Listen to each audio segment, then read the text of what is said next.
সোমার গল্পের আসরে সবাইকে স্বাগত। আজ পড়ব শরদিন্দু বন্দ্যোপাধ্যায়ের লেখা ঐতিহাসিক উপন্যাস শঙ্খ কঙ্কন। রহস্য সন্ধানে ব্যোমকেশ বক্সীর অমর স্রষ্টা শরদিন্দু বন্দ্যোপাধ্যায় তাঁর ইতিহাস আশ্রিত গল্প উপন্যাসে কাহিনী ও ইতিহাস যুগপৎ জীবন্ত হয়ে উঠেছে। উপন্যাস শুরু করার আগে বলে নিই, যারা আমার চ্যানেলে নতুন তারা অবশ্যই চ্যানেলটি সাবস্ক্রাইব করে দিও। আর উপন্যাস ভালো লাগলে অবশ্যই তোমাদের গল্প যারা ভালোবাসে সেই রকম আত্মীয় বন্ধুদের সঙ্গে শেয়ার করতে ভুলো না। শুরু করছি আজকের উপন্যাস শঙ্খ কঙ্কন। দিল্লি দখল করিবার পর মুসলমান সুলতানেরা দীর্ঘকাল দাক্ষিণাত্যের দিকে দৃষ্টিক্ষেপ করেন নাই। বিন্ধ্য গিরিমালা এবং নর্মদা নদী যেন প্রাকার পরীক্ষা রচনা করিয়া তাহাদের নিরস্ত করিয়াছিল। প্রথম প্রাকার পরীক্ষা লঙ্ঘন করিলেন আলাউদ্দিন খিলজি। তিনি পরে অন্নদাতা পিতৃব্যকে হত্যা করিয়া দিল্লির সিংহাসনে আরোহণ করিয়াছিলেন।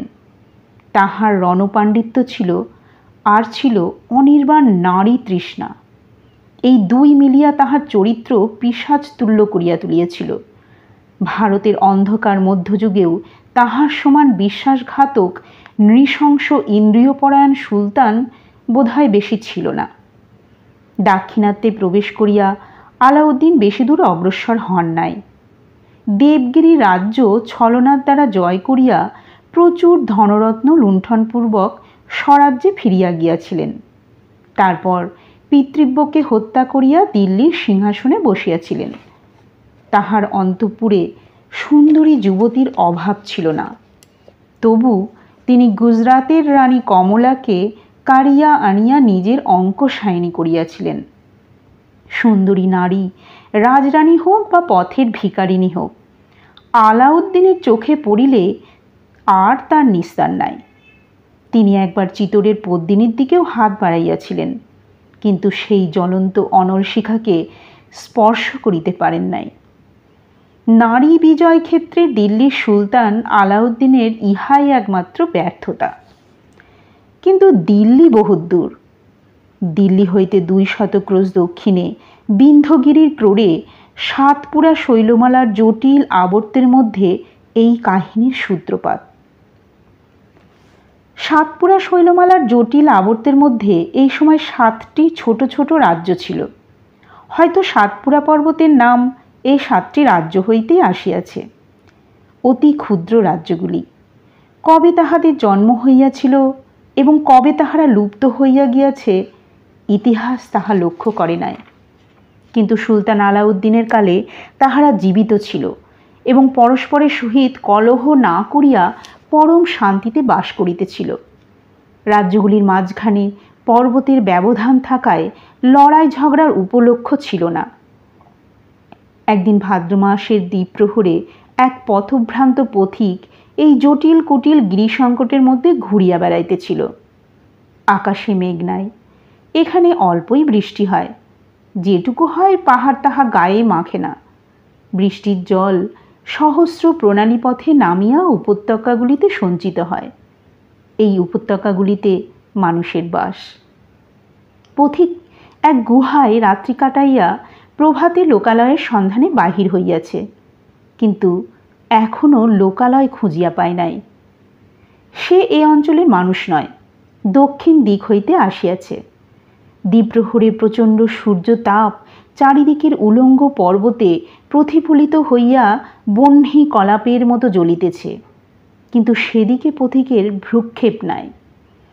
পথিকের বয়স অনুমান 22-23 বছর।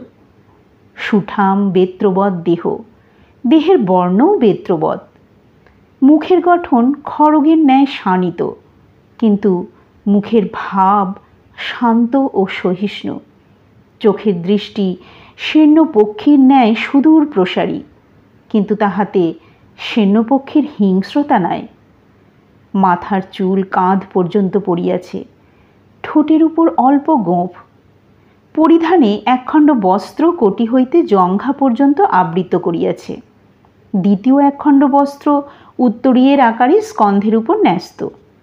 হাতে ধনু এবং 3টি বাণ।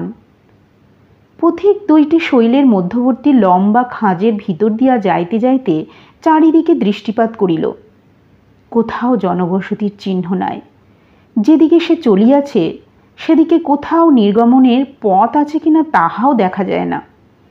সে তখন আকাশের দিকে চোখ তুলিল। আকাশ শূন্য।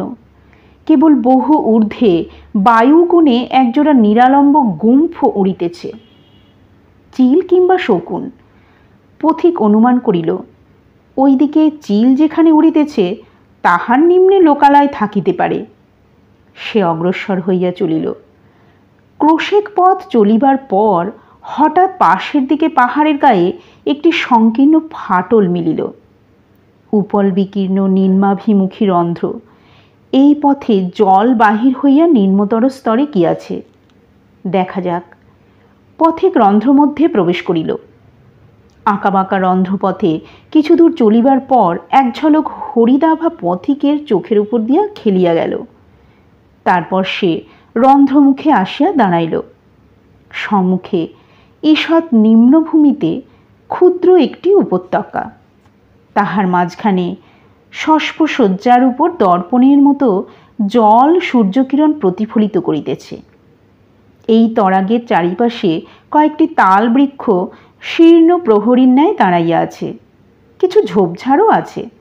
মানুষ দেখা যাইতেছে না বটে, কিন্তু অদূরে কয়েকটি ভগ্নপ্রায় শিলাকুটির দৃষ্টিগোচর হয়।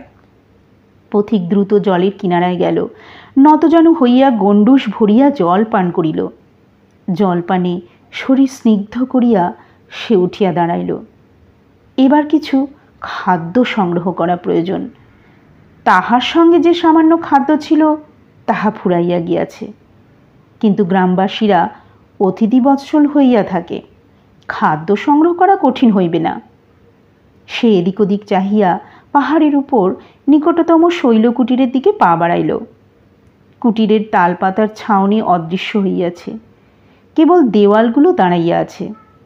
তবু ভিতরে নিশ্চয়ই মানুষ পাওয়া যাইবে। 2 পা অগ্রসর হইয়া পথিক সহসা দাঁড়াইয়া পড়িল। দেখিল একটি ঝোপের অভ্যন্তর হইতে জনৈক শীর্ণকায় ব্যক্তি হামাগুড়ি দিয়া বাহির হইতেছে। চোখাচোখি হইতেই লোকটি বলিয়া উঠিল, ওহে, তোমার কাছে খাদ্যদ্রব্য কিছু আছে? পথিক নিকটে গেল। শীর্ণকায় লোকটি উঠিয়া দাঁড়াইল। পথিক দেখিল লোকটির বয়স অনুমান 50। বেশভূষা ভদ্র, পায়ে পাদুকা, মাথায় উষ্ণিস। সে ঈষৎ হাসিয়া বলিল, আমার সঙ্গে তো খাদ্যদ্রব্য নেই, কেবল তীরধনুক আছে। তীরধনুক তো খাওয়া যাবে না, তা হতস্মি, এখন উপায়?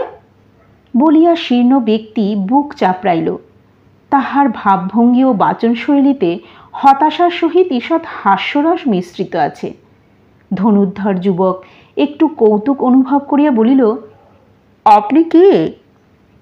পৌর ব্যক্তি বলিলেন, আমার নাম ভট্ট নাগেশ্বর। আমি পঞ্চমপুরের রাজা শ্রীমৎ ভূপ সিংহের বয়স্য। রাজা আমাকে গোপনীয় দূতকার্যে সপ্তমপুরে পাঠিয়েছিলেন। একাই গিয়েছিলাম। সপ্তমপুরে কাজ সেরে ফেরার পথে এখানে দুপুর হয়ে গেল। ভাবলাম মধ্যাহ্ন ভোজনটা এখানে সেরে নিয়ে ঝোপঝাড়ের ছায়ায় একটু বিশ্রাম করে বেলা 3য় প্রহরে আবার যাত্রা করব। তাহলে সন্ধ্যার আগেই গৃহে ফিরতে পারব।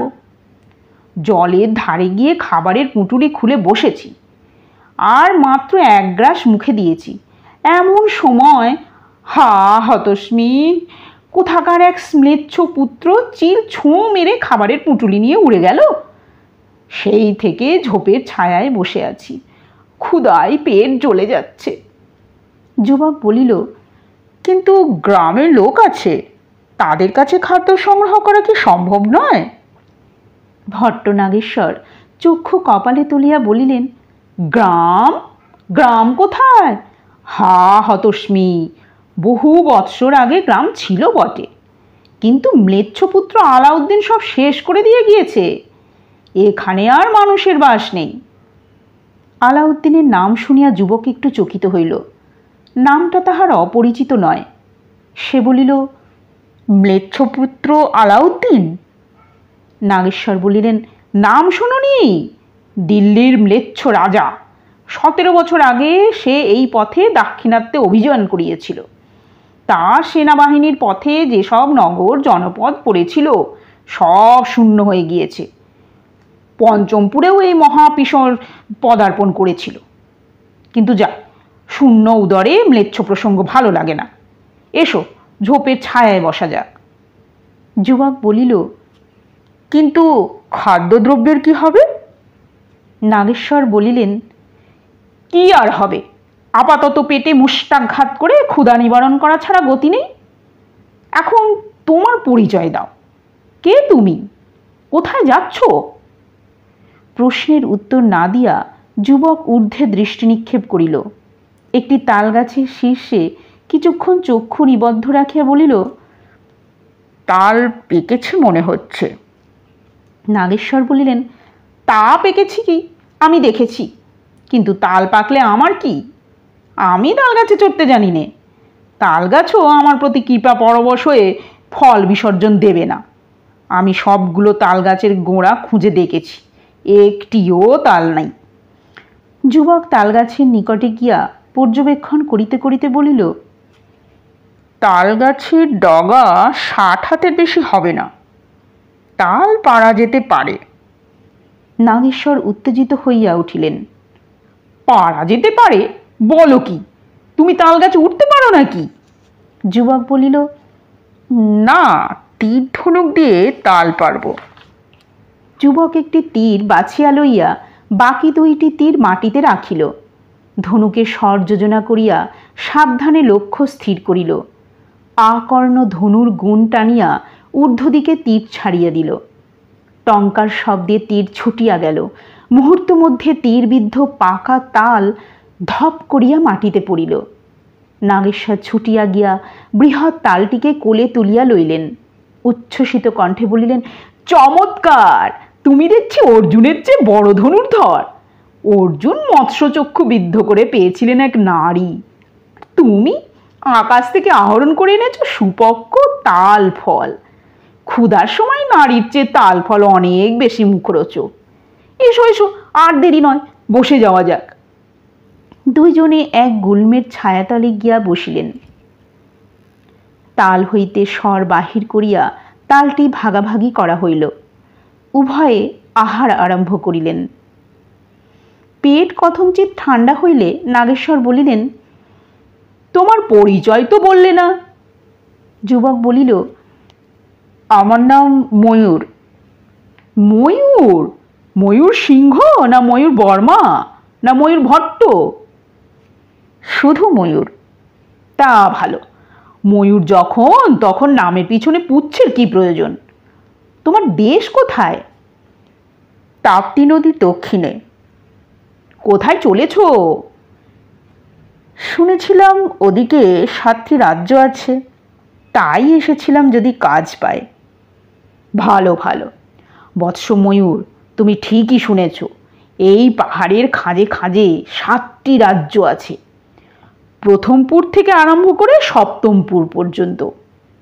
কিন্তু এই গোলকধাঁধার মধ্যে তুমি খুঁজে পাবে না। খোঁজাখুঁজির প্রয়োজনও নেই। তুমি আমার সঙ্গে চলো, কাজ পাবে। তুমি যেরকম অভ্যর্ত তীরন্দাজ, মহারাজ নিশ্চয়ই তোমাকে অনুগ্রহ করবেন। ময়ূর শান্তস্বরে বলিল, ভালো। তালফল যখন শেষ হইল তখন দেখা গেল 2টি ক্ষুধিত মানুষের পেট ভরিয়াছে। তাহারা জলাশয়ে গিয়া হাত মুখ ধুইলেন। ইতিমধ্যে সূর্য অনেকখানি পশ্চিমে ঢলিয়াছে, রৌদ্রের তেজ কমিয়াছে। ভট্ট নাগেশ্বর ময়ূরকে লইয়া পঞ্চমপুরের অভিমুখে যাত্রা করিলেন। তিনি গোলকধাঁধার পথ চেনেন। কুটিল গিরিবর্ত ধরিয়া পথ দেখাইয়া চলিলেন। ভট্ট নাগেশ্বর অতি সহৃদয় ব্যক্তি, কিন্তু তিনি জাতিতে ব্রাহ্মণ, উপরন্তু রাজবয়স্য। তাই বাক বাহুল্যের দিকে তাহার স্বাভাবিক প্রবণতা ছিল। সুবিধা পাইলেই তিনি কথা বলিতে আরম্ভ করিয়া দিতেন। একটি শ্রোতা থাকিলেই হইল। চলিতে চলিতে তিনি হা হতস্মি করিয়া আরম্ভ করিলেন। সপ্তমপুরের আর বেশি দিন নয়। রক্তপিপাসু ম্লেচ্ছ জাতি দাক্ষিণাত্যের স্বাদ পেয়েছে, তার আবার সেই পথেই আসবে। তখন সপ্তপুর ধুলো হয়ে উড়ে যাবে। এতদিন তারা আসেনি কেন, এই আশ্চর্য। প্রথমবার ম্লেচ্ছ এসেছিল ঘূর্ণিবার্তার মতো, এবার আসবে মহাপ্লাবনের মতো, সব ভাসিয়ে নিয়ে যাবে। ময়ূর জিজ্ঞাসা করিল, প্রথমবার কি হয়েছিল? ভট্ট নাগেশ্বর তখন মহা উৎসাহে গল্প বলিতে লাগিলেন। সপ্তদশ বৎসরের আগে নর্মদা ও তাপ্তি নদীর মধ্যবর্তী এই ভূখণ্ডে পরিপূর্ণ শান্তি বিরাজ করিতেছিল। 7টি রাজ্যের 7 রাজা পরম সুখে প্রজাদের শাসন পালন করেন। তাহাদের পরস্পরের মধ্যে বিবাদ বিসম্বাদ নাই, বরং কুটুম্বিতা আছে। বহির্জগতের সহিত সম্পর্ক নামমাত্র। জিগীষু রাজারা এই শুষ্ক দেশের দিকে লুব্ধ কটাক্ষপাত করেন না। 7টি রাজ্যের নামকরণেও অভিমানের চিহ্ন নাই। প্রথমপুর, দ্বিতীয়পুর ইত্যাদি নামেই তাহারা সন্তুষ্ট। যেন 7টি কপোত মিথুন পর্বতের খোপে খোপে 7টি নিভৃত নীর রচনা করিয়াছে। হঠাৎ একদিন ঈশানকোণে মেঘ দেখা দিল। ম্লেচ্ছ সেনাপতি আলাউদ্দিন দক্ষিণ বিজয়ে যাত্রা করিলেন, সঙ্গে বহু সহস্র অশ্বারোহী সৈন্য। আলাউদ্দিন সসৈন্যে বিন্ধ্যগিরি উত্তীর্ণ হইলেন। নর্মদার উত্তাল তরঙ্গমালা তাহার গতি রোধ করিতে পারিল না। তিনি দাক্ষিণাত্যের দ্বার মুখে উপস্থিত হইলেন। আলাউদ্দিনের যাত্রাপথ পূর্ব হইতে নির্ণীত ছিল। তিনি পঞ্চমপুরের উপত্যকায় প্রবেশ করিয়া শিবির ফেলিলেন। এখানে কিছুদিন সৈন্যদলকে বিশ্রাম দিয়া আবার অগ্রসর হইলেন। পঞ্চমপুর আলাউদ্দিনের যাত্রাপথে পড়িয়াছিল। ইহা পঞ্চমপুরের দুর্ভাগ্য। অন্য 6টি রাজ্য বাঁচিয়া গিয়াছিল। আলাউদ্দিনকে প্রতিরোধ করিবার শক্তি পঞ্চমপুরের রাজা ভূপ সিংহের ছিল না। এমনকি 7 জন রাজা একজোট হইলেও আলাউদ্দিনের কোনো ক্ষতি করিতে পারিতেন না। তাই ভূপ সিং নত মস্তকে আলাউদ্দিনের দুরভিযান সহ্য করিলেন। পঞ্চমপুর রাজ্য একটি বিস্তীর্ণ উপত্যকায় অবস্থিত। উপত্যকার মাঝখান দিয়া ক্ষুদ্র নদী বহিয়া গিয়াছে। ক্ষুদ্র রাজ্যের ক্ষুদ্র রাজধানী, ক্ষুদ্র রাজপুরী। আশেপাশে গ্রাম, জনপদ, শস্যক্ষেত্র। আলাউদ্দিন পঞ্চমপুর জয় করিতে আসেন নাই, ইহা তাহার পথে পার্শ্বস্থ পান্থশালা মাত্র। ভূপ সিংহ নিরুপায়ভাবে দিন গণিতে লাগিলেন, কত দিনে আপদ দূর হইবে। ম্লেচ্ছ সৈন্যদল অবাধে গৃহ লুণ্ঠন করিল, নারী ধর্ষণ করিল, অকথ্য অত্যাচার করিতে লাগিল। এদেশের লোক পূর্বে কোনো ম্লেচ্ছ দেখে নাই। তাহারা হতবুদ্ধি হইয়া চাহিয়া রহিল। মানুষ যে এমন হইতে পারে তাহা তাহাদের ধারণার অতীত।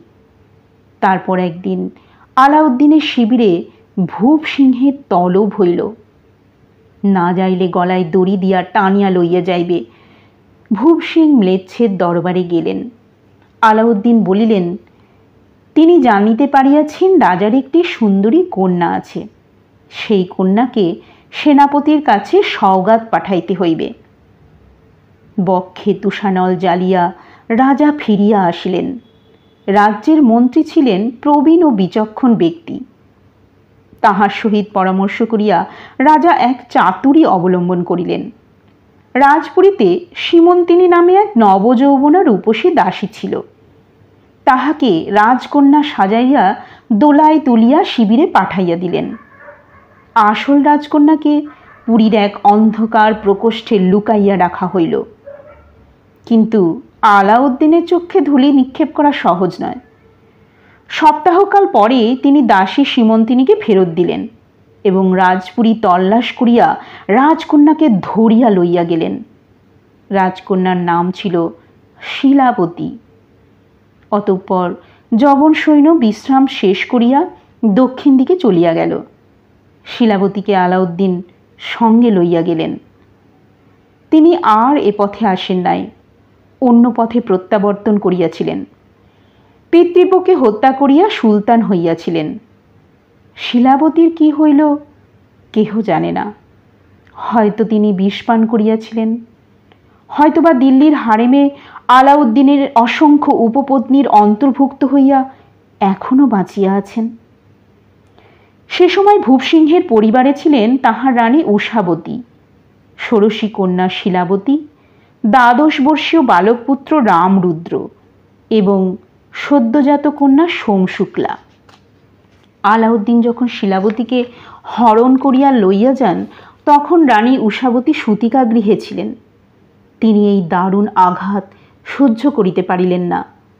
প্রসূতি গৃহেই তাহার মৃত্যু হইল। দাসী সীমন্তিনী শিশু সোমশুক্লাকে নিজের বুকে তুলিয়া লইল। সীমন্তিনীর গর্ভাধান হইয়াছিল। যথাকালে সে একটি কন্যা প্রসব করিল। সে নুন খাওয়াইয়াই কন্যাকে মারিতে উদ্যত হইয়াছিল, কিন্তু ভূপসিংহ নিষেধ করিলেন, না, আলাউদ্দিনের কন্যাকে বাঁচিয়ে রাখো, হয়তো পরে প্রয়োজন হবে। আলাউদ্দিনের কন্যা বাঁচিয়া রহিল।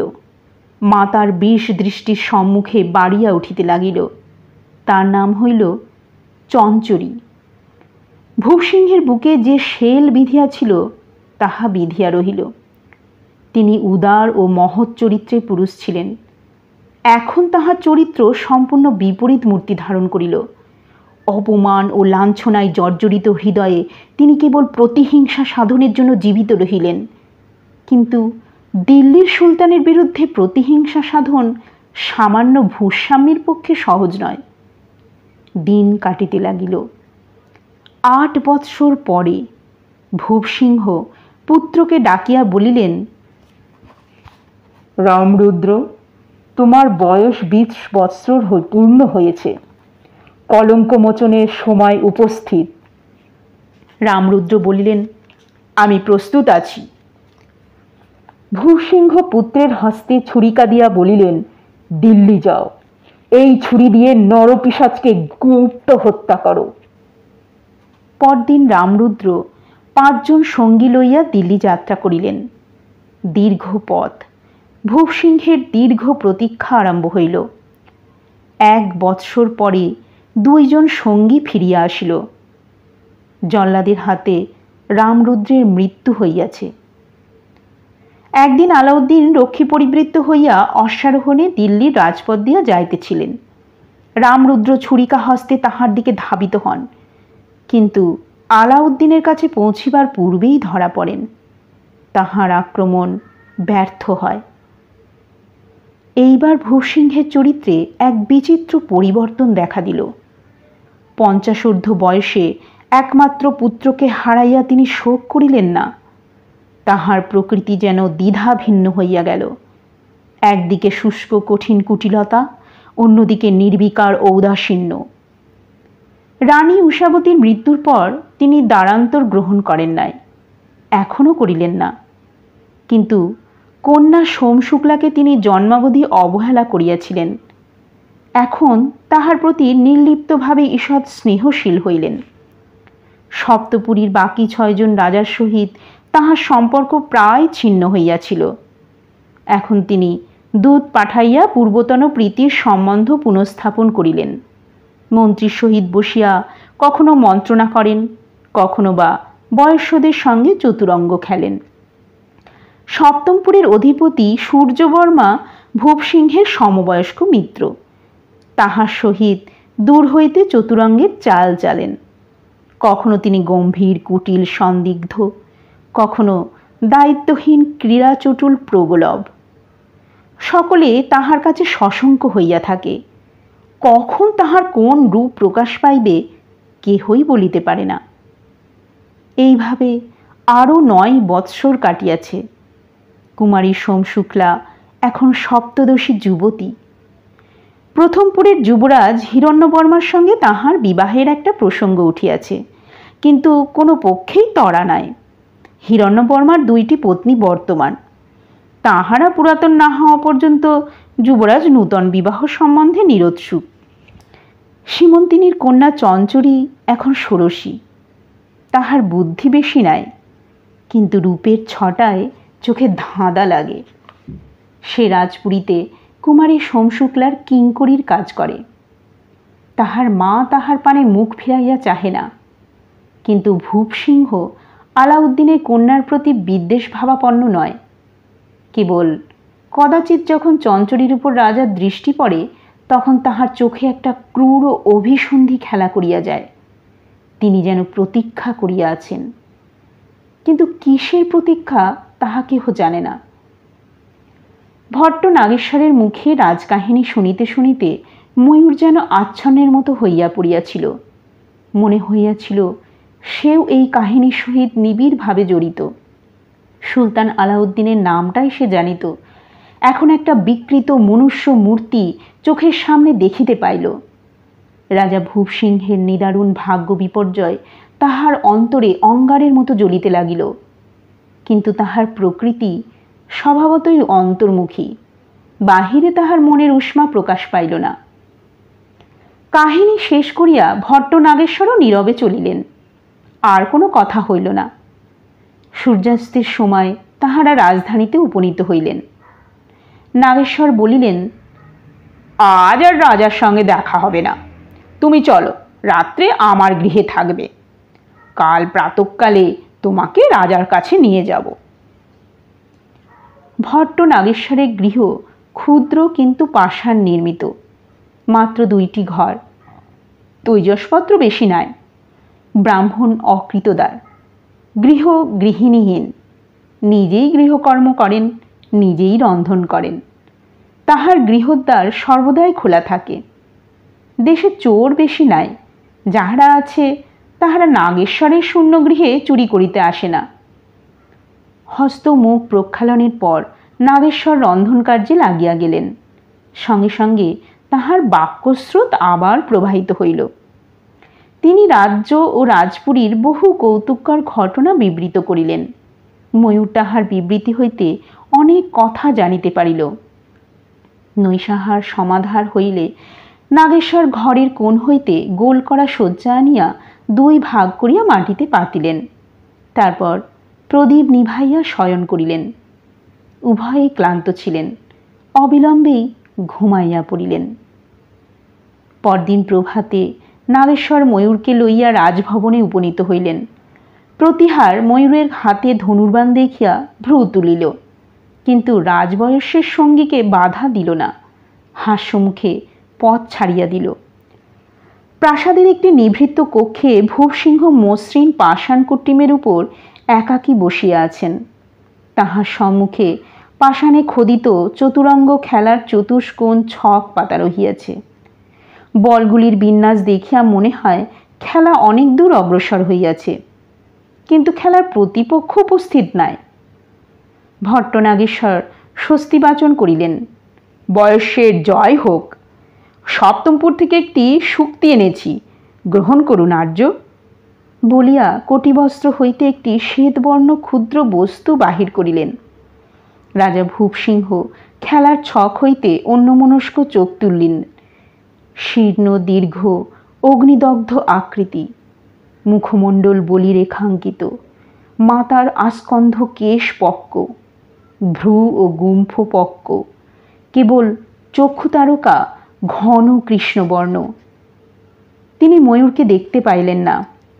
নির্লিপ্ত কণ্ঠে বলিলেন, শুক্তি?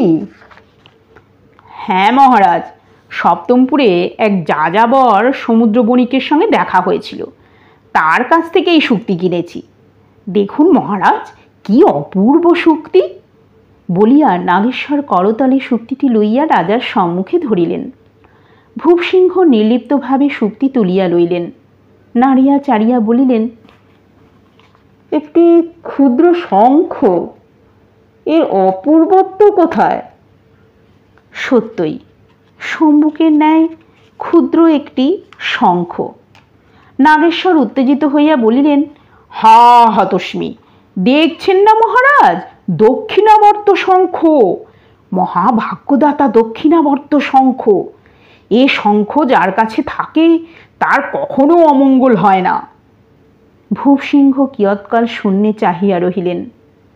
তারপর ধীরে ধীরে বলিলেন, আমার একটি দক্ষিণাবর্ত শঙ্খ ছিল, একদিন রানীর হাত থেকে স্খলিত হয়ে মণিকুট্টিমে পড়িল। শত খণ্ডে চূর্ণ হয়ে গেল। আজ থেকে 17 বছর আগে।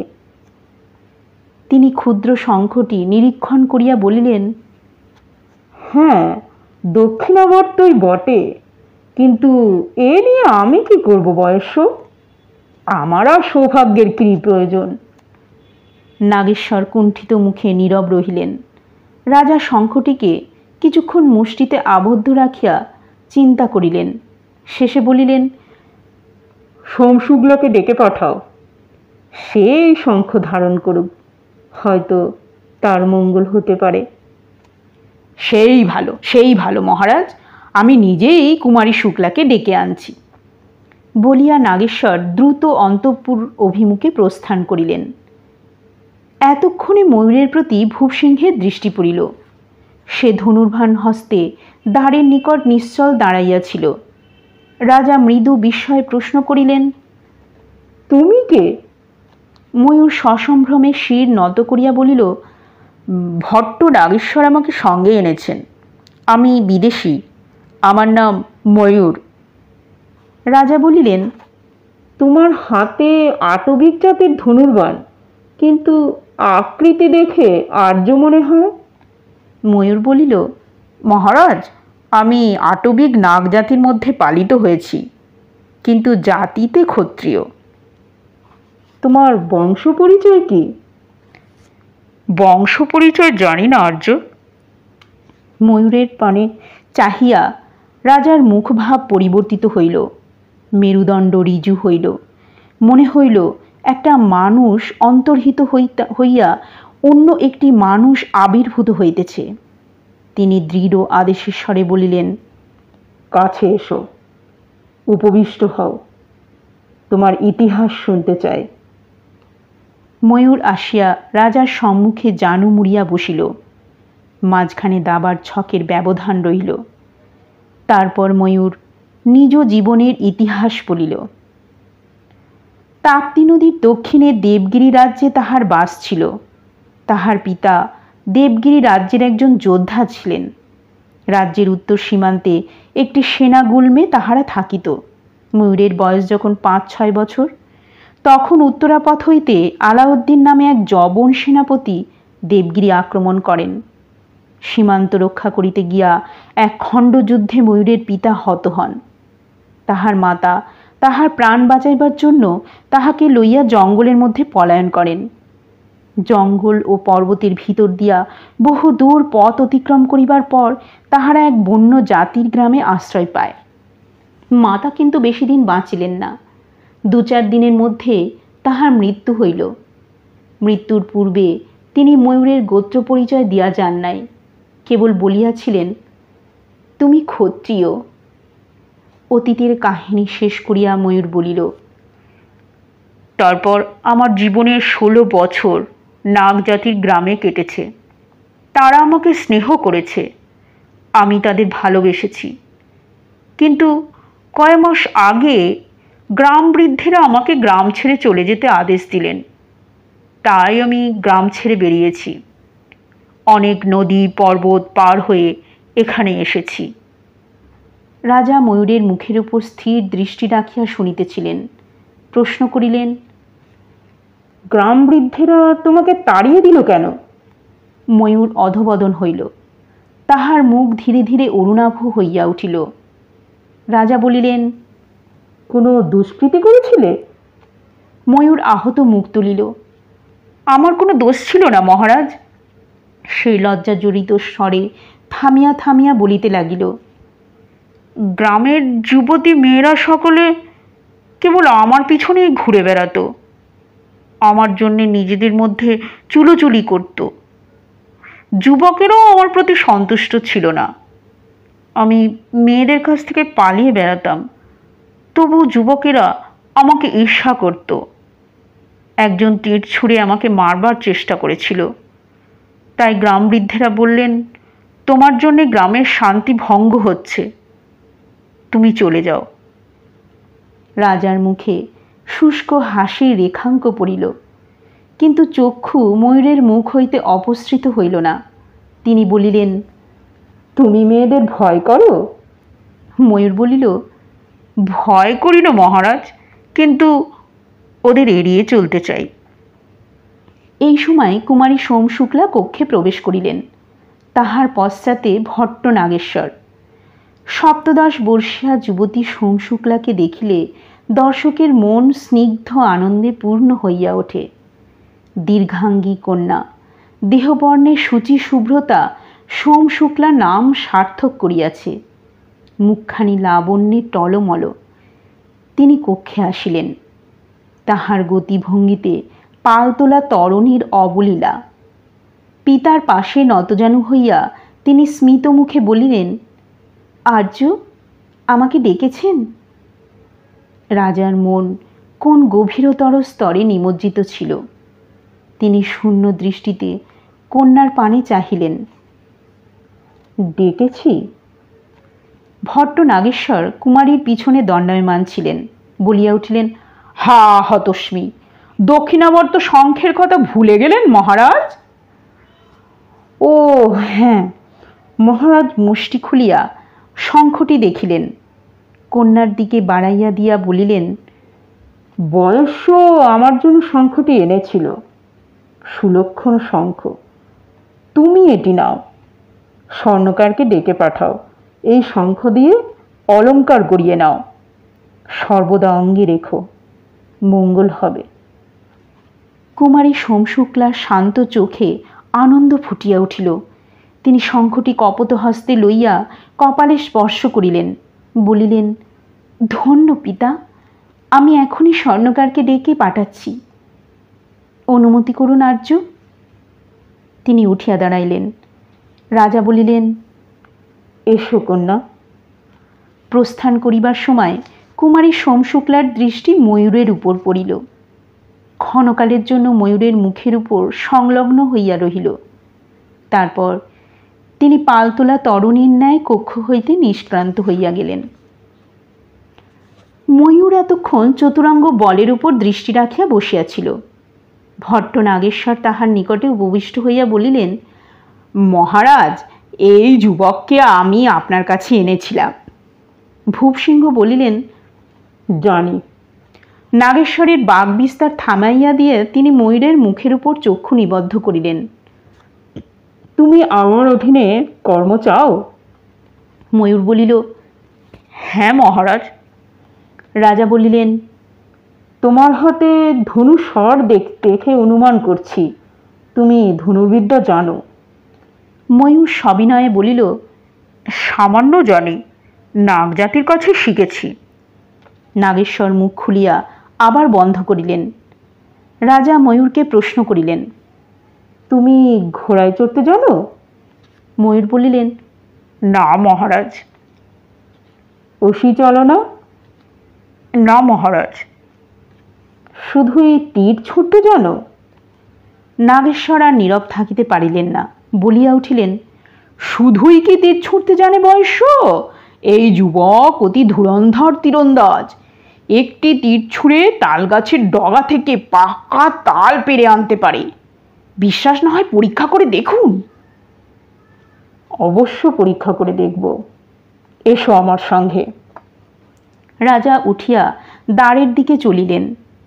রাজপুরী দ্বিভূমক হইলেও আকারে ক্ষুদ্র এবং ঘন সম্বন্ধ। তাহার পশ্চাৎভাগ অন্তঃপুর, স্বতন্ত্র অবরোধ নাই। অন্তঃপুরের পশ্চাতে উচ্চ প্রাচীর বেষ্টিত বিস্তীর্ণ বিহারভূমি। দুই চারিটি বৃক্ষ ও লতামণ্ডপ শোভিত স্পষ্টাকীর্ণ অঙ্গন। ভূপসিংহ এই অঙ্গনের মধ্যস্থলে আসিয়া দাঁড়াইলেন। বলিলেন, এবার তোমার ধনুর্বিদ্যা দেখাও। ভট্ট নাগেশ্বর ময়ূরকে উৎসাহ দিয়া বলিলেন, দেখাও দেখাও। ময়ূর ঊর্ধ্ব আকাশের পানে চোখ তুলিল। সযত্নে ধনুকে গুণ পড়াইল। তিনটি স্বরের মধ্যে একটি হাতে রাখিয়া বাকি দুইটি মাটিতে ফেলিল। তারপর ধীরে ধীরে ধনুকে স্বর যোজনা করিয়া ধনু ঊর্ধ্বে তুলিল। প্রাসাদের দ্বিতলে বাতায়ন সম্মুখে দাঁড়াইয়া কুমারী সোমশুক্লা চম্পাকলির ন্যায় ক্ষুদ্র শঙ্খটি দেখিতেছিলেন। পাশের অন্য একটি বাতায়নে চঞ্চরী বাহিরের দিকে মুখ বাড়াইয়া চাহিয়াছিল। সে হঠাৎ কলস্বরে বলিয়া উঠিল, দেখ দেখ রাজকুমারী, অঙ্গনে কি হচ্ছে। সোমশুক্লা চকিতে চক্ষু তুলিলেন। প্রাঙ্গণের মাঝখানে দাঁড়াইয়া সেই যুবক, যাহাকে তিনি ক্ষণকের জন্য পিতার সম্মুখে দেখিয়াছিলেন। যুবক ঊর্ধ্বদিকে ধনু তুলিয়া গুণ আকর্ষণ করিল। ধনু হইতে বাণ ছুটিয়া গেল, আকাশের ঊর্ধ্বলোকে উঠিয়া প্রায় অদৃশ্য হইয়া গেল। ইতিমধ্যে যুবক ক্ষিপ্ত হস্তে মাটি হইতে অন্য একটি বাণ তুলিয়া লইয়া ধনুতে জুড়িয়াছে। প্রথম বাণটি বেগ নিঃশেষিত হইলে পাক খাইয়া নিচে নামিতে আরম্ভ করিল। যুবক তখন দ্বিতীয় বাণ উন্মোচন করিল। দুই বাণ মধ্যপথে ফলকে ফলকে চুম্বন করিয়া একসঙ্গে মাটিতে পড়িল। ভট্ট নাগেশ্বর দুই বাহু আস্ফালন করিয়া হর্ষোৎফুল্ল কণ্ঠে বলিলেন, সাধু সাধু। রাজা কিছু বলিলেন না, কিন্তু তাহার কুঞ্চিত চক্ষে গোপন অভিসন্ধি ক্ষণেকের জন্য ফুটিয়া উঠিল। তিনি হস্তের ইঙ্গিতে ময়ূরকে ডাকিয়া পুরীর দিকে ফিরিয়া চলিলেন। নাগেশ্বর উচ্ছ্বসিত স্বরে অদ্ভুত অদ্ভুত বলিতে বলিতে তাহার অনুগামী হইলেন। দ্বিতলে বাতায়নে চঞ্চরী ছুটিয়া গিয়া সোমশুক্লার নিকটে দাঁড়াইল। তাহার অঞ্চল টানিয়া দীপ্ত চক্ষে বলিল, রাজকুমারী, কি সুন্দর যুবা পুরুষ। রাজকুমারীও চমৎকৃত হইয়াছিলেন। উৎফুল্ল মুখে বলিলেন, অপূর্ব সরসন্ধান। বিহুবলা চঞ্চরী তাহার হস্ত আকর্ষণ করিয়া বলিল, ও কে রাজকুমারী? সোমশুক্লা চঞ্চরীর মুখে উত্তপ্ত অভিপ্সা দেখিলেন। চঞ্চরীর বহ্নি শিখার মতো রূপ যেন আরো তীব্র সুন্দর দেখাইতেছে। তিনি অন্যদিকে মুখ ফিরাইয়া নীরস কণ্ঠে বলিলেন, জানি না। এই সময় সীমন্তিনী প্রবেশ করিল। সীমন্তিনীর বয়স এখন ৩৫ বছর। শীর্ণ তপকৃশ আকৃতি, মুখের উপর দুরূপনেয় তিক্ততা স্থায়ী আসন পাতিয়াছে। তবু তাহার মুখাবয়ব হইতে বিগত লাবণ্যের চিহ্ন সম্পূর্ণ লুপ্ত হইয়া যায় নাই। চঞ্চরীকে সোমশুক্লার হাত ধরিয়া দাঁড়াইতে থাকিয়া দেখিয়ে সীমন্তিনী দুই চক্ষু প্রজ্বলিত হইয়া উঠিল। সে কাছে আসিয়া কঠিন স্বরে কন্যাকে বলিল, চঞ্চরী, কুমারীর অঙ্গ স্পর্শ করেছিস কোন স্পর্ধায়? যা, চলে যা এখান থেকে। চঞ্চরী মাতাকে জমের মতো ভয় করিত। সে কুমারীর হাত ছাড়িয়া দিয়া ছুটিয়া পলাইল। সীমন্তিনী তখন শান্ত স্বরে বলিল, নন্দিনী, স্বর্ণকার এসেছে, নিচে অপেক্ষা করছে। সীমন্তিনী কুমারীকে নন্দিনী বলিয়া ডাকে। সে তাহার ধাত্রীমাতা। সোমশুক্লা তাহাকে জিজি বলেন, শৈশবকালের আদরের ডাক। সোমশুক্লা বলিলেন, তুমিও আমার সঙ্গে এসো জিজি। সীমন্তিনীর তিক্ত মুখ ক্ষণেকের জন্য কোমল হইল। দুইজনে নিচে নামিয়া গেলেন। নারী চরিত্রের জটিলতা কে উন্মোচন করিবে? সীমন্তিনীর জীবনে যে মহা দুর্যোগ আসিয়াছিল, তাহার জন্য রাজা ভূপসিংহের দায়িত্ব কম নয়। অথচ রাজার কন্যাকে সে নিজের কন্যা বলিয়া বুকে টানিয়া লইয়াছে। নিজের গর্ভজাতা কন্যাকে সহ্য করিতে পারে না। রাজা ফিরিয়া গিয়া নিভৃত কক্ষে বসিয়াছিলেন। ময়ূর ও নাগেশ্বরকে উপবেশন করিতে বলিলেন। সকলে উপবিষ্ট হইলে রাজা ময়ূরকে বলিলেন, তোমাকে আমি কর্ম দেব। তুমি রাজভবনেই অন্যান্য পরিচরের ন্যায় থাকবে। তোমাকে অশ্বারোহণ শিখতে হবে, অসি বিদ্যা শিখতে হবে। ময়ূর বলিল, শিখব মহারাজ, আমাকে কোন কর্ম করতে হবে? রাজা বলিলেন, এখন তোমার কোনো কর্ম নয়। যখন সময় হবে আমি তোমার কর্ম নির্দেশ করব। আজ থেকে তুমি আমার আজ্ঞাধীন। আমি যা আদেশ করব তাই করবে। ময়ূর যুক্ত করে বলিল, যথা আজ্ঞা মহারাজ। রাজার অধর প্রান্তে হাসির মতো একটা ব্যঞ্জনা দেখা দিল। তিনি কতকটা নিজ মনেই বলিলেন, অনেক দিন থেকে প্রতীক্ষা করছি। তারপর তাহার মধ্যে অন্য মানুষের আবির্ভাব হইল। তিনি নাগেশ্বরের দিকে কটাক্ষপাত করিয়া বলিলেন, তোমার দূতকর্মের কি হলো? নাগেশ্বর বলিলেন, দূতকর্ম সম্পন্ন হয়েছে বয়স্য। মহারাজ সূর্যবর্মাকে আপনার বলক্ষেপ জানিয়েছি। রাজা বলিলেন, কি জানিয়েছ আমার কাজে পুনরাবৃত্তি করো। তোমাকে বিশ্বাস নেই। আগেরবার তুমি ভুল বলক্ষেপ জানিয়ে অনর্থ ঘটিয়েছিলে। নাগেশ্বর ললাটে করাঘাত করিয়া বলেন, হা হতস্মি, একবার ভুল করেছি বলে কি বারবার ভুল করব? আমি তাকে জানিয়েছি যে আপনি বাম দিকের নৌবলকে সম্মুখের তৃতীয় কোষ্ঠে সঞ্চারিত করেছেন। ঠিক বলেছি কি না? রাজা সম্মুখে চতুরঙ্গ ছকের দিকে দৃষ্টি নমিত করিলেন। ময়ূর এতক্ষণ ইহাদের কথার তাৎপর্য বুঝিতে পারে নাই। এখন বুঝিল ভট্ট নাগেশ্বর কিরূপ গোপনীয় দূতকার্যে সপ্তমপুরে গিয়াছিলেন। দুই রাজা নিজ নিজ রাজ্যে বসিয়া দাবার চাল দিয়া দূত মুখে বার্তা পাঠাইতেছেন। এই খেলাটি বোধ হয় 2 বছর আগে আরম্ভ হইয়াছিল, আরও 2 বছর চলিবে। ভূপসিংহ মুখ তুলিয়া বলিলেন, ঠিকই বলেছ। সূর্যবর্মা কি বললেন? তিনি আপনার চাল নিজের ছকে বসিয়েছেন। বললেন মাসেক কালের মধ্যে পাল্টা চাল দূতমুখে জানাবেন।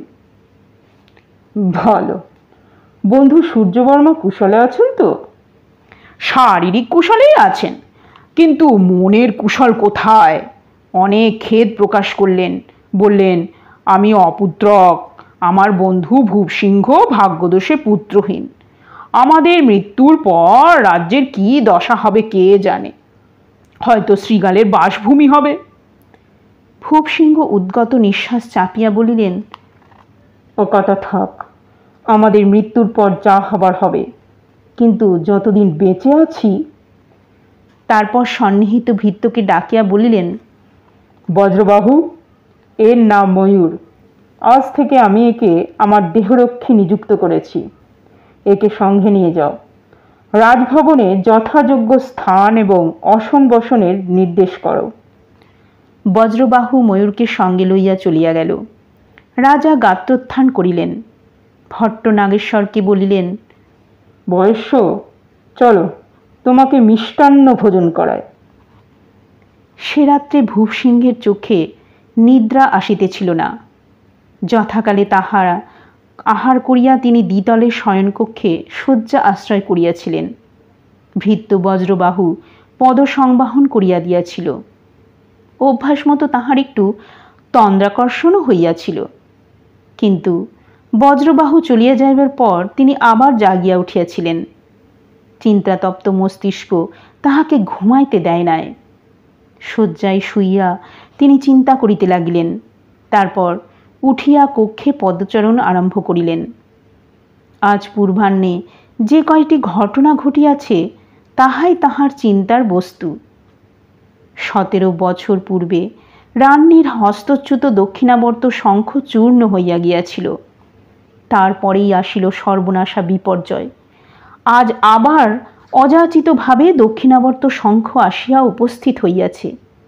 সেই সঙ্গে আসিয়াছে এক অজ্ঞাত কুলশীল যুবক, অদ্ভুত তীরন্দাজ, অথচ শান্ত নিরভিমান দৃঢ় চরিত্র। দীর্ঘকাল তিনি এমনই একটি মানুষের প্রতীক্ষা করিতেছিলেন। চঞ্চরিত যৌবন প্রাপ্তির সন্ধিক্ষণে সে আসিয়া উপস্থিত হইয়াছে। ই এক অপূর্ব যোগাযোগ। এ কি নিয়তির ইঙ্গিত? তবে কি সত্যই শুভ কাল ফিরিয়া আসিয়াছে? তাহার জীবনে অন্য শুভ নাই, একমাত্র শুভ প্রতিহিংসা সাধন। তাহা কি সফল হইবে? মহাপাপিষ্ঠ আলাউদ্দিনকে যুদ্ধে পরাভূত করার সামর্থ্য তাহার নাই। গুপ্ত হত্যার আশাও তিনি ত্যাগ করিয়াছেন। এখন কেবল একটি মাত্র প্রতিহিংসার অস্ত্র তাহার হাতে আছে। বৃহতের বিরুদ্ধে ক্ষুদ্রের প্রতিহিংসা। ক্ষুদ্র বৃশ্চিক হস্তিকে দংশন করিয়া বিষে জর্জরিত করিতে পারে। তিনি তাহাই করিবেন। আলাউদ্দিন তাহার কুমারী কন্যাকে অপহরণ করিয়া তাহার মুখ কালিমা লিপ্ত করিয়াছিল। তিনি সেই কালিমা চতুর্গুণ ফিরাইয়া দিবেন। কামকুক্কুর আলাউদ্দিন জানিতে পারিবে না। তারপর তিনি তাহাকে জানাইয়া দিবেন। সমস্ত যবন রাজ্য জানিতে পারিবে। এই কার্যের জন্য ময়ূরের ন্যায় যুবক চায়, যে বিশ্বাসঘাতকতা করিবে না, যে চঞ্চরী রূপের মোহে ভুলিয়া তাহাকে আত্মসাৎ করিতে চাহিবে না। ময়ূর উত্তম উপাদান, কিন্তু তাহাকে গড়িয়া তুলিতে হইবে। এই চিন্তাগুলি বারংবার ভূপসিংহের মস্তিষ্কে আবর্তিত হইয়া বিষাক্ত পতঙ্গের ন্যায় তাহার চেতনাকে দংশন করিতেছিল। রাত্রি দ্বিপ্রহর অতীত হইল, তবু চোখে নিদ্রা নাই, নিদ্রার ইচ্ছাও নাই। আর্য? ভূপসিংহ চমকিয়া দ্বারের পানে চাহিলেন। ম্লান দীপালোকে স্পষ্ট দেখিতে পাইলেন না। দ্রুত আসিয়া দেখিলেন দ্বারের কবাট ধরিয়া দাঁড়াইয়া আছেন কুমারী সোম শুক্লা। রাজা বলিলেন, শুক্লা? সোম শুক্লা হ্রস্বস্বরে বলিলেন, পিতা, আপনার কি নিদ্রা আসছে না? ভূপসিংহ কন্যার প্রতি স্নেহশীল হইয়াছিলেন বটে, কিন্তু তাহাদের মধ্যে মনের ঘনিষ্ঠতা জন্মে নাই। এখন রাজা যেন কন্যাকে অত্যন্ত নিকটে পাইলেন। তিনি বলিলেন, না বৎসে, ঘুম আসছে না। কিন্তু রাত্রি অনেক হয়েছে, তোমার চোখে ঘুম নেই কেন? সোম শুক্লা ঘরে প্রবেশ করিয়া বলিলেন, আমি ঘুমিয়েছিলাম পিতা, কিন্তু ঘুম ভেঙে গেল। তারপর পাশের ঘরে আপনার পদশব্দ শুনে উঠে এলাম। রাজা বলিলেন, তুমি আবার শয়ন করো গিয়ে, আমার ঘুম কখন আসবে ঠিক নেই। সোম শুক্লা বলিলেন, না পিতা, আপনি শয়ন করুন, আমি আপনার মাথায় হাত বুলিয়ে দিচ্ছি, এখনই ঘুম আসবে। রাজা শয্যায় শয়ন করিলেন। সোম শুক্লা শিয়রে দাঁড়াইয়া মাথায় হাত বুলাইয়া দিতে লাগিলেন। অপরিসীম প্রশান্তিতে রাজার দেহ মন ভরিয়া উঠিল। তিনি ঘুমাইয়া পড়িলেন। রাজভবনে ময়ূরের প্রথম রাত্রিটা সুখনিদ্রায় কাটিল। যে ঘরটি তাহার জন্য নির্দিষ্ট হইয়াছিল তাহা রাজভবনের নিম্নতলে পশ্চাৎ দিকের এক কোণে। অঙ্গনের দিকে তাহার দ্বার। রাজভবনে প্রবেশ না করিয়াও ঘরে প্রবেশ করা যায়। ঘরের মধ্যে একটি খট্টাঙ্গ পাতা হইয়াছে, তদুপরি নবশয্যা, নূতন বস্ত্রাদিও উপস্থিত। রাজার রন্ধনশালা হইতে সুপক্ক খাদ্য আসিয়াছে, তাহাই সেবন করিয়া দ্বার গবাক্ষ খোলা রাখিয়া ময়ূর শয়ন করিয়াছিল। একেবারে ঘুম ভাঙিল পাখির ডাকে। পঞ্চমপুরে তাহার কর্মজীবন আরম্ভ হইল। কর্মজীবনের প্রথম অধ্যায় প্রায় 2 মাস ব্যাপী। অশ্বারোহণ বিদ্যা শিখিতে ময়ূরের 3 দিন লাগিল। তাহা শনিতে অশ্ববিদ্যার বীজ নিহিত ছিল। অশ্বপৃষ্ঠে চড়িয়া সে অপূর্ব হর্ষ অনুভব করিল। রাজভবনের পশ্চাৎভাগে বিহারভূমি প্রাচীরের পাশ দিয়া অশ্ব ছুটাইয়া দিয়া সে দেখিতে পাইত কুমারী সোম শুক্লা দ্বিতলের বাতায়ন হইতে তাহাকে লক্ষ্য করিতেছেন। আনন্দের আতিশয্যে সে এক হাত তুলিয়া হাসিত। দেখিতে পাইত কুমারীর সুন্দর মুখেও স্নিগ্ধ হাসি ফুটিয়াছে। অশ্ববিদ্যা সম্পূর্ণ আয়ত্ত করিবার পরও ময়ূর রাজমন্দুরা হইতে প্রত্যহ নূতন অশ্ব লইয়া অভ্যাস করিত। একদিন সায়াহ্নে বিহারভূমির এক প্রান্তে রাজকন্যার সহিত তাহার দেখা হইয়া গেল। বিহারভূমিতে একজোড়া ক্ষুদ্রাকৃতি হরিণ ও কয়েকটি শশক ছিল। কুমারী মাঝে মাঝে আসিয়া তাহাদের খাইতে দিতেন।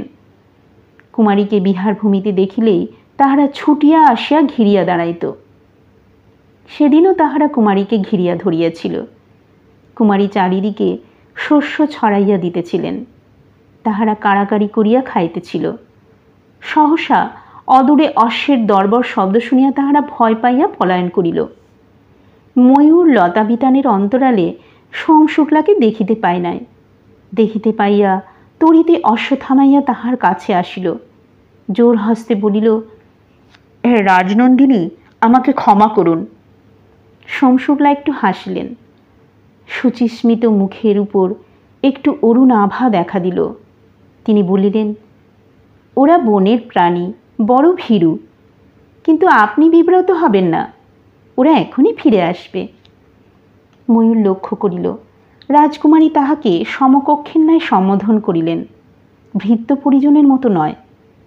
তাহার আর কিছু বলিবার ছিল না, তবু সে একটু ইতস্তত করিল।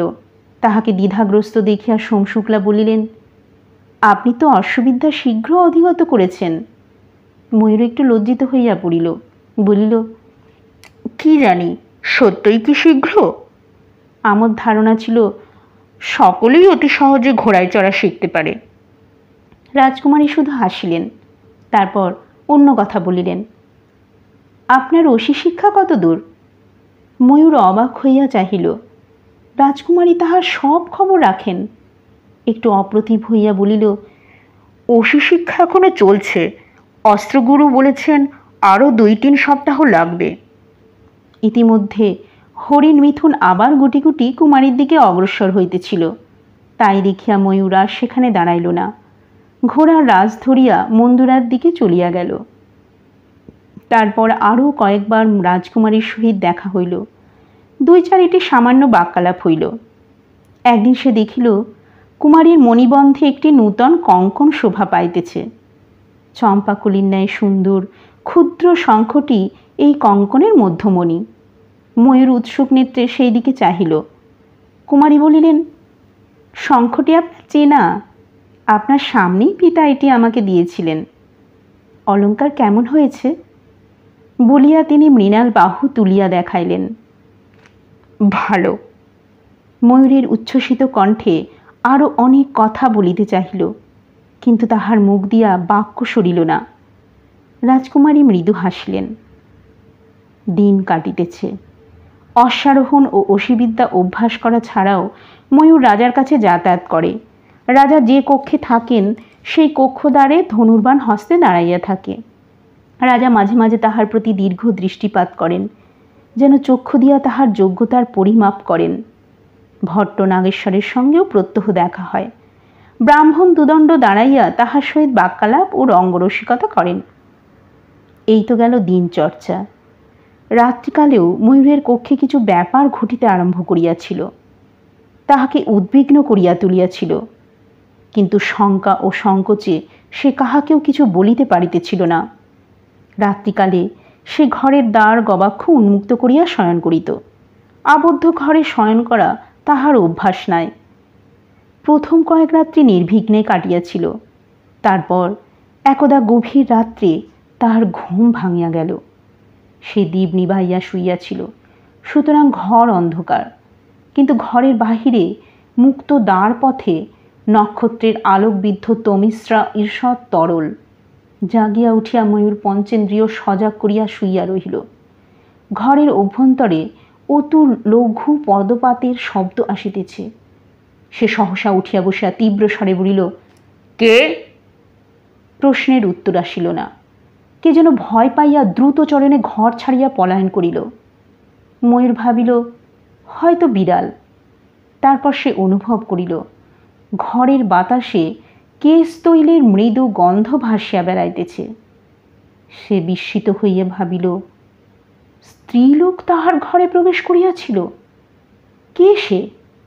রাজপুরীতে দাসী কিঙ্করী আছে, তাহাদের মধ্যে কেহ, কিন্তু কেন? সে রাত্রে ময়ূর অনেকক্ষণ জাগিয়া রহিল, কিন্তু আর কিছু ঘটিল না। কয়েকদিন কাটিয়া গেল। কৃষ্ণপক্ষ গিয়া শুক্লপক্ষের তিথি আসিল।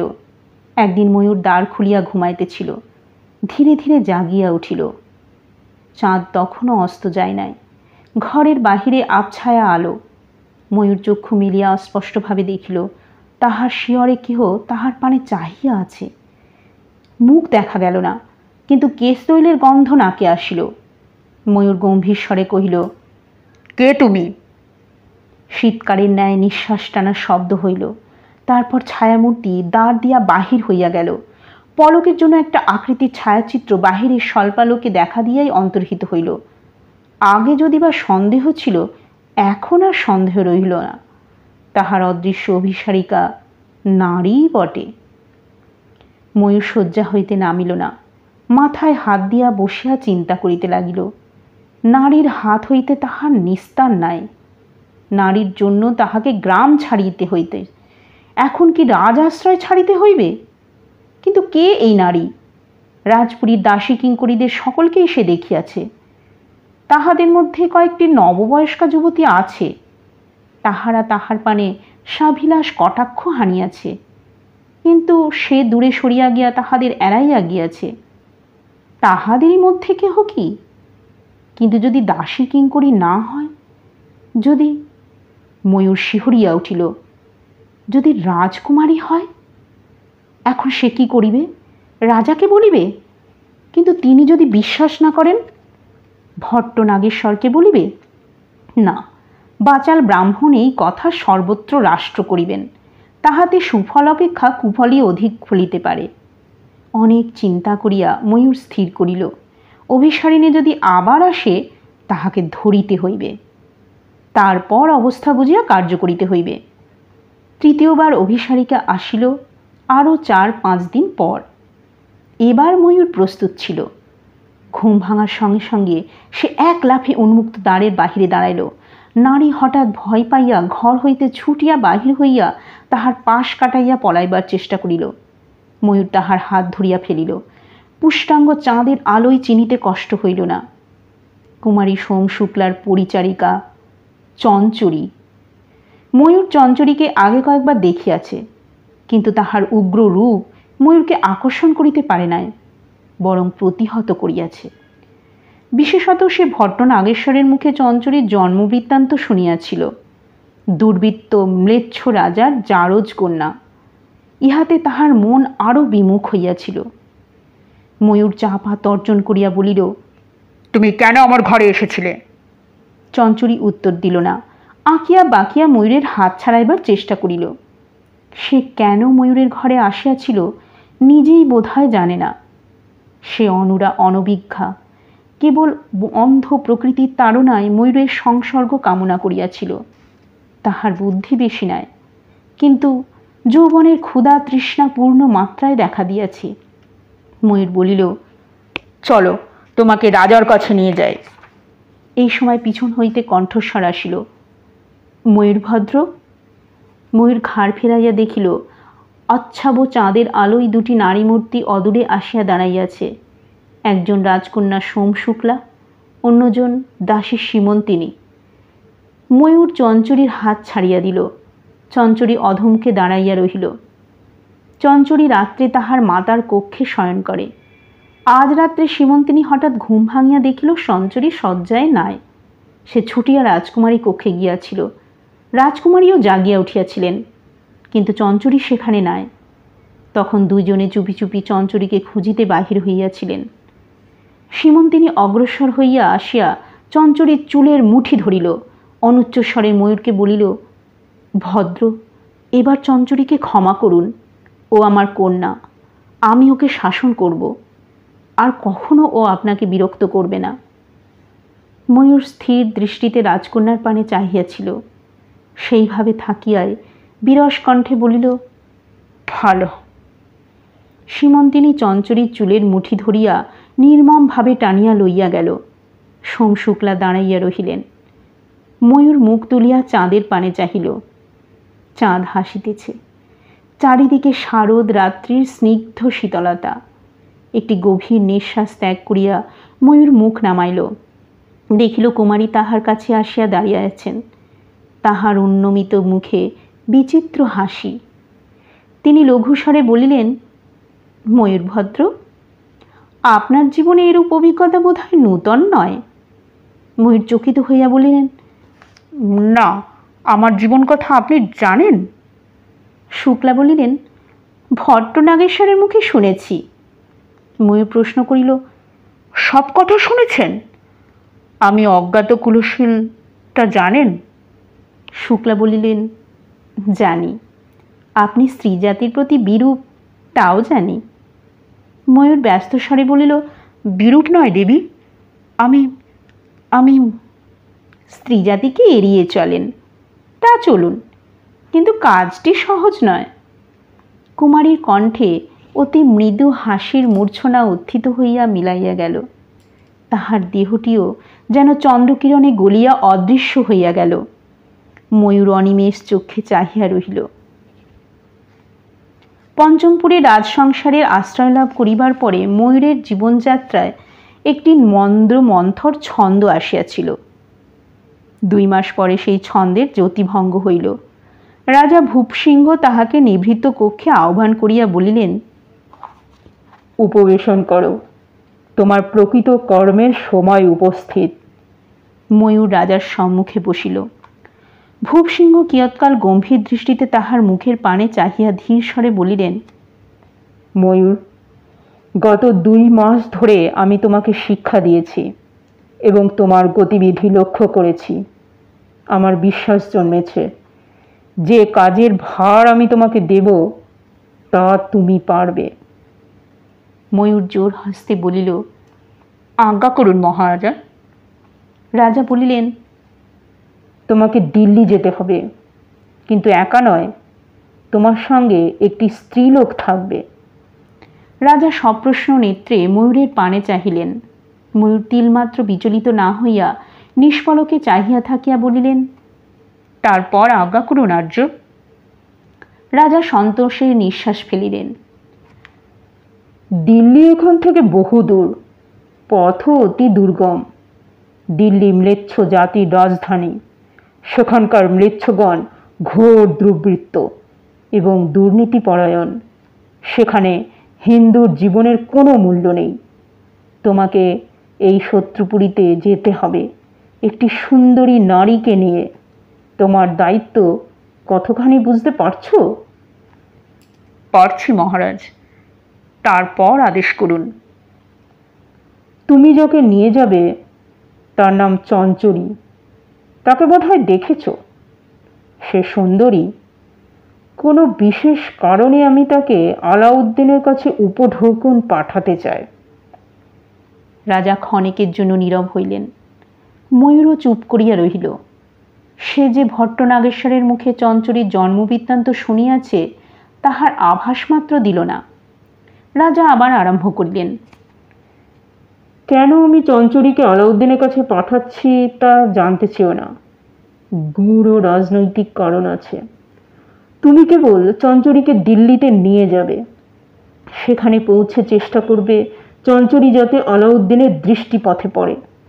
সুন্দরী নারী দেখলেই সে তাকে তোমার কাছ থেকে কেড়ে নিয়ে যাবে। তুমি প্রতিরোধ করবে না, আলাউদ্দিনকে মারবার চেষ্টা করবে না। তারপর 7 দিন অতীত হলে এই পত্রটি কোনো উপায়ে তার কাছে পৌঁছে দেবে। জাতু মুদ্রা নিবৃদ্ধ একটা ক্ষুদ্রাকৃতি পত্র তিনি ময়ূরের হাতে দিলেন। সে দেখিল রাজার কপালের শিরা উপশিরা স্ফীত হইয়া উঠিয়াছে। চক্ষুর্দয় রক্তাভ, কিন্তু তিনি ধীরভাবে বলিলেন, এই তোমার কাজ। তুমি অশ্বপৃষ্ঠে যাবে, চঞ্চরী দোলায় থাকবে। 10 জন সশস্ত্র বাহক তোমার সঙ্গে থাকবে। তারা দোলা বহন করবে। যদি পথে দস্যু তস্কর আক্রমণ করে তারা লড়াই করবে। দস্যু তস্কর সুন্দরী স্ত্রীলোক দেখলে অপহরণের চেষ্টা করতে পারে। তুমি সর্বদা সতর্ক থাকবে। রাজা বক্তব্য শেষ করিলে ময়ূর জিজ্ঞাসা করিল, কবে যাত্রা করতে হবে? রাজা বলিলেন, কাল প্রত্যুষে। সমস্ত উদ্যোগ আয়োজন প্রস্তুত আছে। তুমি আমার আদেশ বর্ণে বর্ণে পালন করবে। ময়ূর শুধু বলিল, হ্যাঁ মহারাজ। রাজা বলিলেন, বৎসরাবধি কাল আমি তোমার জন্য প্রতীক্ষা করব। যদি কার্যসিদ্ধি করে ফিরে আসতে পারো তোমাকে অদেয় আমার কিছুই থাকবে না। আশীর্বাদ লও বৎস। সে রাত্রে ময়ূর ঘুমাইতে পারিল না। শয্যায় শুইয়া আসন্ন যাত্রা সম্বন্ধে নানা কথা চিন্তা করিতে লাগিল। কি করিয়া কোন কার্য করিবে, বিপদে পড়িলে কিভাবে আচরণ করিবে, তাহার ধনুর্বিদ্যা কোন কাজে লাগিবে, এই সব চিন্তা। চঞ্চরীর ভাগ্যের কথা সে অধিক চিন্তা করিল না। চঞ্চরী এই চতুরঙ্গ খেলার ক্রীড়নক। অদৃষ্ট তাহাকে নিয়ন্ত্রিত পথে লইয়া যাইতেছে। ময়ূর নিমিত্ত মাত্র। এইসব ভাবনার মধ্যে রাত্রি 3 প্রহর কাটিয়া গেল। ঘরের বাহিরে অনিমেষ জ্যোৎস্না যেন প্রকৃতির অঙ্গে রূপালী তবক মুড়িয়া দিয়াছে। ময়ূর শয্যায় উঠিয়া বসিল। রাত্রি শেষ হইতে বেশি বিলম্ব নাই। দ্বারের বাহিরে একটি নিঃশব্দ মূর্তি আসিয়া দাঁড়িয়াছে। চন্দালোকে মুখাবয় স্পষ্ট দেখা যাইতেছে। ময়ূরের হৃদযন্ত্র দুন্দুভির ন্যায় ধ্বনিত হইয়া উঠিল। সে তড়িতে উঠিয়া মূর্তির সম্মুখে দাঁড়াইল। রাজনন্দিনী, সোমশুক্লা স্থিরায়ত নেত্রে তাহার পানে চাহিয়া রহিলেন, কথা বলিলেন না। কিছুক্ষণ নীরবে কাটিবার পর ময়ূর হাসিবার চেষ্টা করিয়া বলিল, ভেবেছিলাম যাত্রার আগে আপনার সঙ্গে সাক্ষাৎ হবে না। সোমশুক্লা এবার কথা বলিলেন, তাহার কণ্ঠ একটু কাঁপিয়া গেল। ময়ূরভদ্র, আমার এই শঙ্খ কঙ্কণ আপনি গ্রহণ করুন, এটি সঙ্গে রাখবেন, আপনার কল্যাণ হবে। ক্ষণকাল নিশ্চল থাকিয়া ময়ূর সোমশুক্লার সম্মুখে নতজানু হইল, অঞ্জলিবদ্ধ হস্ত তাহার দিকে প্রসারিত করিল। সোমশুক্লা মণিবন্ধ হইতে কঙ্কণ খুলিয়া তাহার অঞ্জলিতে রাখিলেন।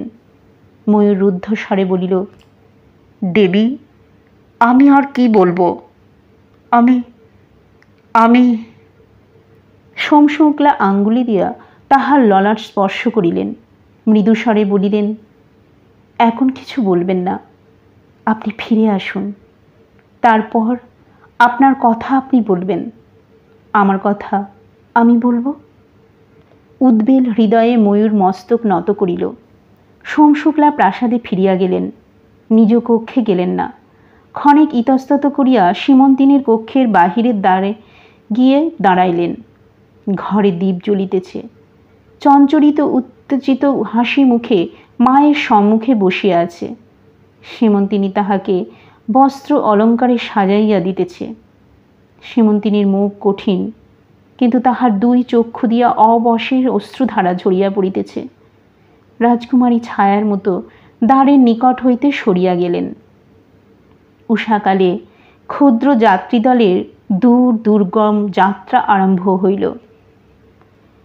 উপন্যাসটি আজকের পর্ব এখানেই শেষ করছি। আগামী পর্বে আমি পরের অংশটি শোনাব।